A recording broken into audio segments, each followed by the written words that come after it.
welcome to another episode of MTG with Luke G. I'm your host, Luke G, and in this episode we will be following up with part 2 on how to make a competitive Magic the Gathering deck. After you figure out what deck you're going to be playing, you're going to need the right cards.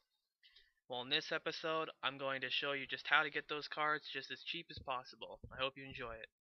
The first question I get very often is, should I buy booster packs to get the cards I need for my deck? And the answer to that is no. Buying single booster packs tends to be far too expensive in the long run, and you're really just rolling the dice and hoping to get lucky to get all the cards that you want. The best way to get booster packs is to win them at tournaments. The next question I get is, should I then buy precon decks or fat packs? And the answer once again is no. Precon being short for pre-constructed deck, which is a deck that's already made for you, but not really as good as your competitive decks and can't really be used in any big tournaments. And fat packs pretty much being booster packs but bigger, more expensive, and not really going to get you the cards that you need. Well then, should I buy a booster box, Luke? And the answer there is kind of tricky. Yes and no. You should only buy a booster box when a set first comes out. Cards that you need for your decks, and it's cheaper than just buying single booster packs. You also get extra cards that you can trade for the rest of the cards that you need. The reason I say when the set first comes out is because a lot of the cards are in high demand and overpriced. So a lot of people are needing them. There's a lot of hype. So finding a home for your cards that you don't need is going to be a lot easier.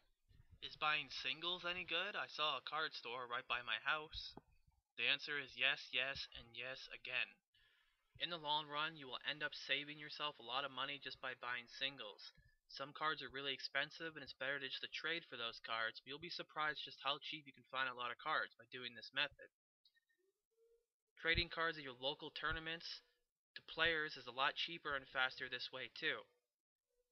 What I like to do when building a deck is to play at tournaments and win packs, and then trade in the cards from the packs that I don't need to the store and get store credit.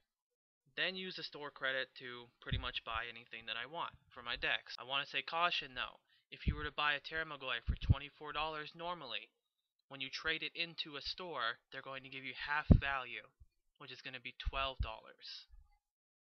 So yes, you are going to be getting less money when you're trading cards, but it's a really great way to get rid of the cards that you don't need if you can't find anybody to trade to. One website that I want you guys to check out is Lg.Games.com. A lot of Magic players use this as reference, and a lot of Magic stores use this as reference. If you know exactly how much your cards are worth, then it's going to make it a lot easier for you to trade, so that way you don't get ripped off. If I could just break it down in summary, the number one way of getting cards will be trading. You'd be really surprised and see what people want from you that you have already. Another way, right after that, I would say next is to win them at tournaments. Go to a booster draft and win cards. Trade that in for store credit. Get the cards you need from there. And then the third way, I would say next would be when a set comes out, buy a booster box. Trade the cards you don't need. And get cards.